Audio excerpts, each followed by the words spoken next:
শহর থেকে আসা এক শিক্ষিত যুবক আর গ্রামের এক অনাথ বালিকা, তাদের মধ্যে গড়ে ওঠা এক অদ্ভুত মায়ার বন্ধন, আর শেষে এক বুক হাহাকার। নমস্কার, আমি রিনি। আমার চ্যানেল মেঘমল্লারে আপনাদের সবাইকে স্বাগত। আজ আমি আপনাদের পড়ে শোনাব রবীন্দ্র সাহিত্যের অন্যতম শ্রেষ্ঠ একটি ছোট গল্প, পোস্টমাস্টার। চলুন আজ ফিরে যাই উলিপুর গ্রামের সেই বিষণ্ণ অপরাহ্নে।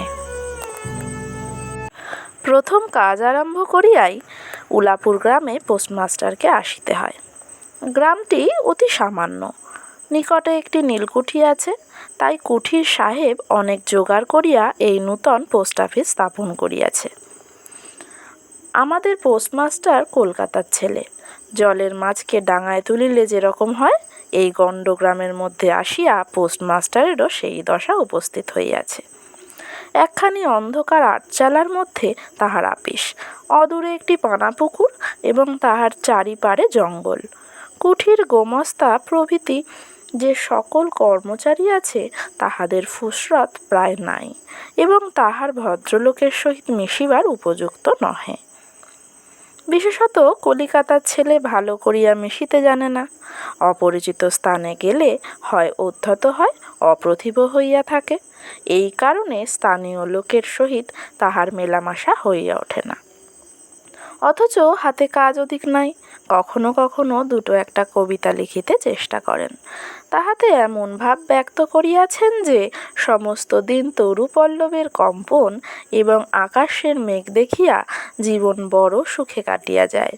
কিন্তু অন্তর্যামী জানেন, যদি আরব্য উপন্যাসের কোনো দৈত্য আসিয়া এক রাত্রের মধ্যে এই শাখা পল্লব সমেত সমস্ত গাছগুলো কাটিয়া পাকা রাস্তা বানাইয়া দেয় এবং সারি সারি অট্টালিকা আকাশের মেঘকে দৃষ্টিপথ হইতে রুদ্ধ করিয়া রাখে, তাহা হইলে এই আধমরা ভদ্র সন্তানটি পুনশ্চ নবজীবন লাভ করিতে পারে। পোস্টমাস্টারের বেতন অতি সামান্য, নিজে রাঁধিয়া খাইতে হয় এবং গ্রামের একটি পিতৃমাতৃহীন অনাথা বালিকা তাহার কাজকর্ম করিয়া দেয়। চারটি খাইতে পায়। মেয়েটির নাম রতন, বয়স 12-13। বিবাহের বিশেষ সম্ভাবনা দেখা যায় না। সন্ধ্যার সময় যখন গ্রামের গোহাল ঘর হইতে ধূম কুণ্ডলায়িত হইয়া উঠিত, ঝোপে ঝোপে ঝিল্লি ডাকিত, দূরে গ্রামের নেশাখোর বাউলের দল খোল করতাল বাজাইয়া উচ্চস্বরে গান জুড়িয়া দিত, যখন অন্ধকার দাওয়ায় একলা বসিয়া গাছের কম্পন দেখিলে কবি হৃদয়েও ঈষৎ হৃৎকম্প উপস্থিত হইত, তখন ঘরের কোণে একটি ক্ষীণ শিখা প্রদীপ জ্বালিয়া পোস্টমাস্টার ডাকিতেন, রতন। রতন দ্বারে বসিয়া এই ডাকের জন্য অপেক্ষা করিয়া থাকিত, কিন্তু এক ডাকেই ঘরে আসিত না। বলিত, কি গা বাবু, কেন ডাকছ? পোস্টমাস্টার বলতো, তুই কি করছিস? রতন, এখনই চুলো ধরাতে হবে যে, হেসেলের। পোস্টমাস্টার, তোর হেসেলের কাজ পরে হবে, এখন একবার তামাকটা সেজে দে তো। অনতি বিলম্বে দুটি গাল ফুলাইয়া কলিকায় ফু দিতে দিতে রতনের প্রবেশ। হাত হইতে কলিকাটা লইয়া পোস্টমাস্টার ফস করিয়া জিজ্ঞাসা করেন, আচ্ছা রতন, তোর মাকে মনে পড়ে? সে অনেক কথা, কতক মনে পড়ে, কতক মনে পড়ে না। মায়ের চেয়ে বাপ তাহাকে বেশি ভালোবাসিত, বাপকে অল্প অল্প মনে আছে।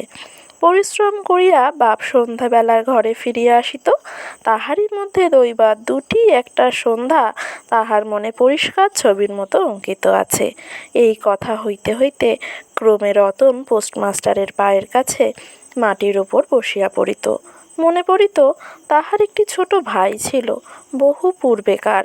বর্ষার দিনে একদিন একটা ডোবার ধারে দুইজনে মিলিয়া গাছের ভাঙা ডালকে ছিপ করিয়া মিছামিছি মাছ ধরা খেলা করিয়াছিল। অনেক গুরুতর ঘটনার চেয়ে সেই কথাটাই তাহার মনে বেশি উদয় হইত। এইরূপ কথা প্রসঙ্গে মাঝে মাঝে বেশি রাত হইয়া যাইত। তখন আলস্যক্রমে পোস্টমাস্টারের আর রাঁধিতে ইচ্ছা করিত না। সকালের বাসি ব্যঞ্জন থাকিত এবং রতন তাড়াতাড়ি উনুন ধরাইয়া খান কয়েক রুটি সেকিয়া আনিত, তাহাতেই উভয়ের রাতের আহার চলিয়া যাইত। একদিন সন্ধ্যাবেলায় সেই বৃহৎ আটচালার কোণে আপিসের কাঠের চৌকির উপর বসিয়া পোস্টমাস্টারও নিজের ঘরের কথা পাড়িতেন, ছোট ভাই, মা এবং দিদির কথা। প্রবাসে একলা ঘরে বসিয়া যাহাদের জন্য হৃদয় ব্যথিত হইয়া উঠিত তাহাদের কথা, যে সকল কথা সর্বদাই মনে উদয় হয়, অথচ নীলকুঠির গোমাস্তাদের কাছে যাহা কোনো মতেই উত্থাপন করা যায় না, সেই কথা একটি অশিক্ষিতা ক্ষুদ্র বালিকাকে বলিয়া যাইতেন। কিছুমাত্র অসঙ্গত মনে হইত না। অবশেষে এমন হইল, বালিকা কথোপকথনকালে তাহার ঘরের লোকদিগকে মা, দিদি, দাদা বলিয়া চিরপরিচিতের ন্যায় উল্লেখ করিত। এমনকি তাহার ক্ষুদ্র হৃদয়পটে বালিকা তাহাদের কাল্পনিক মূর্তিও চিত্রিত করিয়া লইয়াছিল। একদিন বর্ষাকালে মেঘমুক্ত দ্বিপ্রহরে ঈষৎ তপ্ত সুকোমল বাতাস দিতেছিল। রৌদ্রে ভেজা ঘাস এবং গাছপালা হইতে এক প্রকার গন্ধ উত্থিত হইতেছিল। মনে হইতেছিল যেন ক্লান্ত ধরণীর উষ্ণ নিঃশ্বাস গায়ের উপরে আসিয়া লাগিতেছে এবং কোথাকার এক নাছোড়বান্দা পাখি তাহার একটানা সুরের নালিশ সমস্ত দুপুরবেলা প্রকৃতির দরবারে অত্যন্ত করুণ স্বরে বারবার আবৃত্তি করিতেছিল। পোস্টমাস্টারের হাতে কাজ ছিল না। সেদিনকার বৃষ্টিধৌত মসৃণ চিক্কণ তরুপল্লবের হিল্লোল এবং পরাভূত বর্ষার ভগ্নাবিশিষ্ট রৌদ্র শুভ্র স্তূপাকার মেঘস্তর বাস্তবিকই দেখিবার বিষয় ছিল। পোস্টমাস্টার তাহা দেখিতেছিলেন এবং ভাবিতেছিলেন, এই সময়ে কাছে একটি কেহ নিতান্ত আপনার লোক থাকিত, হৃদয়ের সহিত একান্ত সংলগ্ন একটি স্নেহপুত্তলী মানবমূর্তি। ক্রমে মনে হইতে লাগিল, সেই পাখি ওই কথাই বারবার বলিতেছে এবং এই জনহীন তরুচ্ছায়া নিমগ্ন মধ্যাহ্নের পরলোভ মর্মরের অর্থও কতকটা ঐরূপ। কেহ বিশ্বাস করে না এবং জানিতেও পায় না, কিন্তু ছোট পল্লীর সামান্য বেতনের সাপ পোস্টমাস্টারের মনে গভীর নিস্তব্ধ মধ্যাহ্ন দীর্ঘ ছুটির দিনে এইরূপ একটা ভাবের উদয় হইয়া থাকে। পোস্টমাস্টার একটা দীর্ঘশ্বাস ফেলিয়া ডাকিলেন, রতন। রতন তখন পেয়ারা তলায় পা ছড়াইয়া দিয়া কাঁচা পেয়ারা খাইতেছিল। প্রভুর কণ্ঠস্বর শুনিয়া অবিলম্বে ছুটিয়া আসিল। হাঁপাইতে হাঁপাইতে বলিল, দাদাবাবু, ডাকছ? পোস্টমাস্টার বলিলেন, তোকে আমি একটু একটু করে পড়তে শেখাবো বলিয়া সমস্ত দুপুরবেলা তাহাকে লইয়া স্বরে অ স্বরে আ করিলেন এবং এইরূপে অল্পদিনেই যুক্ত অক্ষর উত্তীর্ণ হইলেন। শ্রাবণ মাসে বর্ষণের আর অন্ত নেই। খাল, বিল, নালা জলে ভরিয়া উঠিল। অহর্নিশি ভেকের ডাক এবং বৃষ্টির শব্দ। গ্রামের রাস্তায় চলাচল প্রায় এক প্রকার বন্ধ। নৌকায় করিয়া হাটে যাইতে হয়। একদিন প্রাতঃকাল হইতে খুব বাদলা করিয়াছে। পোস্টমাস্টারের ছাত্রীটি অনেকক্ষণ দ্বারের কাছে অপেক্ষা করিয়া বসিয়াছিল, কিন্তু অন্যদিনের মতো যথাসাধ্য নিয়মিত ডাক শুনিতে না পাইয়া আপনি খুঙ্গি পুঁথি লইয়া ধীরে ধীরে ঘরের মধ্যে প্রবেশ করিল। দেখিল পোস্টমাস্টার তাহার খাটিয়ার উপর শুইয়া আছেন, বিশ্রাম করিতেছেন মনে করিয়া অতি নিঃশব্দে পুনশ্চ ঘর হইতে বাহির যাইবার উপক্রম করিল। সহসা শুনিল, রতন। তাড়াতাড়ি ফিরিয়া গিয়া বলিল, দাদাবাবু, ঘুমোচ্ছিলে? পোস্টমাস্টার কাতর স্বরে বলিলেন, শরীরটা ভালো বোধ হচ্ছে না, দেখ তো আমার কপালে হাত দিয়ে।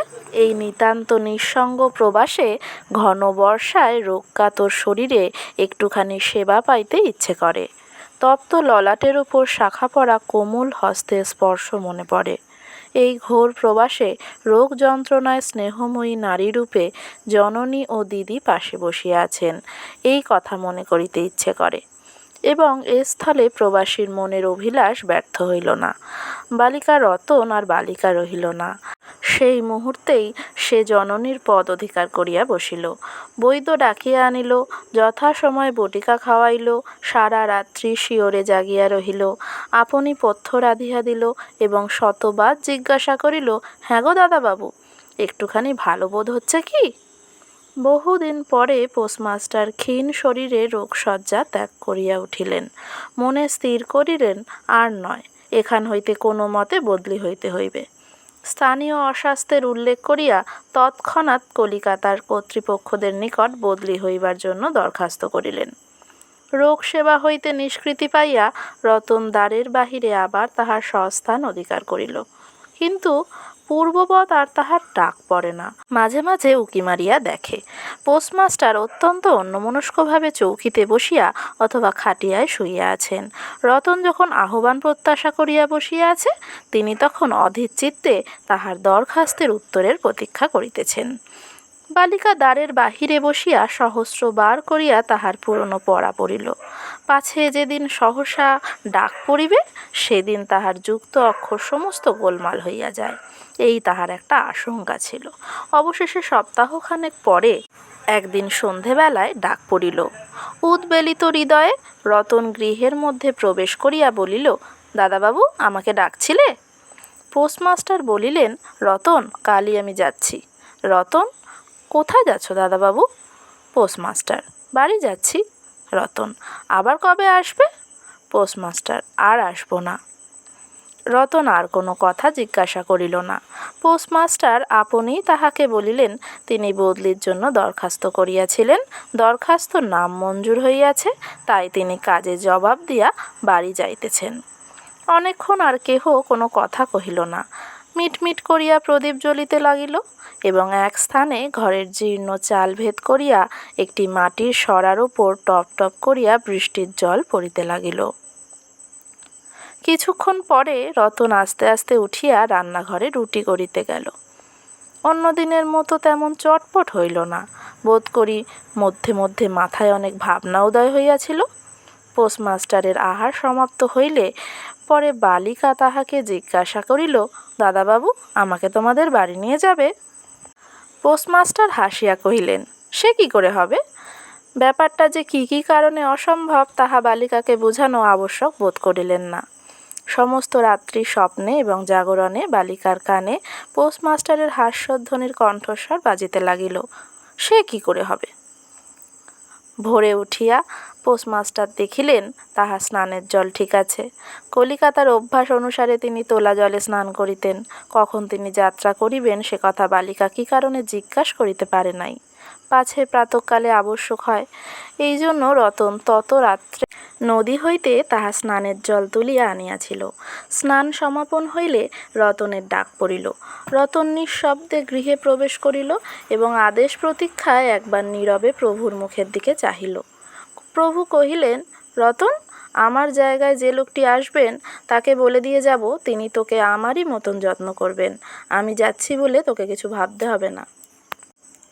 এই কথাগুলো যে অত্যন্ত স্নেহগর্ভ এবং দয়াদ্র হৃদয় হইতে উত্থিত সে বিষয়ে কোনো সন্দেহ নাই। কিন্তু নারী হৃদয় কে বুঝিবে? রতন অনেক দিন প্রভুর অনেক তিরস্কার নীরবে সহ্য করিয়াছে, কিন্তু এই নরম কথা সহিতে পারিল না। একেবারে উচ্ছ্বসিত হৃদয়ে কাঁদিয়া উঠিয়া কহিল, না না, তোমার কাউকে কিছু বলতে হবে না, আমি থাকতে চাই নে। পোস্টমাস্টার রতনের এরূপ ব্যবহার কখনো দেখেন নাই, তাই অবাক হইয়া রহিলেন। নূতন পোস্টমাস্টার আসিল, তাহাকে সমস্ত চার্জ বুঝাইয়া দিয়া পুরাতন পোস্টমাস্টার গমনোন্মুখ হইলেন। যাইবার সময় রতনকে ডাকিয়া বলিলেন, রতন, তোকে আমি কখনো কিছু দিতে পারিনি, আজ যাবার সময় তোকে কিছু দিয়ে গেলুম, এতে তোর দিন কয়েক চলবে। কিছু পথ খরচা বাদে তাহার বেতনের যত টাকা পাইয়াছিলেন পকেট হইতে বাহির করিলেন। তখন রতন ধুলোয় পড়িয়া তাহার পা জড়াইয়া ধরিয়া কহিল, দাদাবাবু, তোমার দুটি পায়ে পড়ি, তোমার দুটি পায়ে পড়ি, আমাকে কিছু দিতে হবে না, তোমার দুটি পায়ে পড়ি, আমার জন্য কাউকে কিছু ভাবতে হবে না, বলিয়া এক দৌড়ে সেখান হইতে পলাইয়া গেল। ভূতপূর্ব পোস্টমাস্টার নিঃশ্বাস ফেলিয়া হাতে কার্পেটের ব্যাগ ঝুলাইয়া কাঁধে ছাতা লইয়া মুটের মাথায় নীল ও শ্বেত রেখায় চিত্রিত টিনের পেটরা খুলিয়া ধীরে ধীরে নৌকাভিমুখে চলিলেন।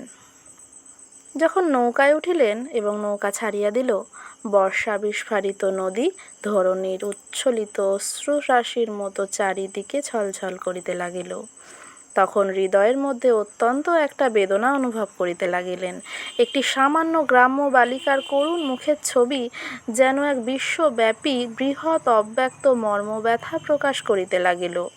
একবার নিতান্ত ইচ্ছা হইল ফিরিয়া যাই, জগতের ক্রোড় বিচ্যুত সেই অনাথিনীকে সঙ্গে করিয়া লইয়া আসি। কিন্তু তখন পালে বাতাস পাইয়াছে, বর্ষার স্রোত খরতর বেগে বহিতেছে, গ্রাম অতিক্রম করিয়া নদীকূলে শ্মশান দেখা গিয়েছে, এবং নদী প্রবাহে ভাসমান প্রতীকের উল্লাস হৃদয়ে এই তত্ত্বের উদয় হইল, জীবনে এমন কত বিচ্ছেদ, কত মৃত্যু আছে, ফিরিয়া ফল কি, পৃথিবীতে কে কাহার। কিন্তু রতনের মনে কোনো তত্ত্বের উদয় হইল না।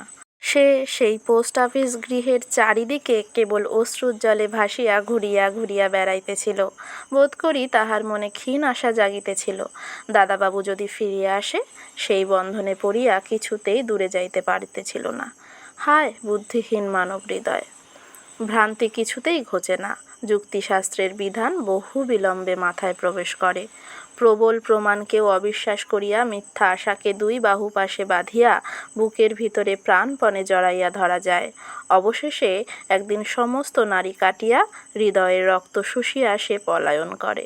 তখন চেতনা হয় এবং দ্বিতীয় ভ্রান্তির পাশে পড়িবার জন্য চিত্ত ব্যাকুল হইয়া ওঠে। গল্পের শেষে পোস্টমাস্টার তো চলে গেলেন, কিন্তু রতন রয়ে গেল সেই পোস্ট অফিসের দরজায়। রবীন্দ্রনাথ এই গল্পে দেখিয়েছেন জীবনের এক কঠোর বাস্তবতা। পোস্টমাস্টারের কাছে রতন ছিল কেবলই এক সাময়িক আশ্রয় বা সময়ের সাথী, কিন্তু রতনের কাছে পোস্টমাস্টারই ছিল তার পৃথিবী। আমাদের জীবনেও কি এমন হয় না? আমরা কাউকে আপন ভেবে আঁকড়ে ধরি, অথচ অন্যজনের কাছে সেটা হয়তো কেবলই কয়েকদিনের পরিচয়। গল্পটি আপনাদের কেমন লাগলো কমেন্টে জানাবেন। ভালো লাগলে সাবস্ক্রাইব করে পাশে থাকবেন। ধন্যবাদ।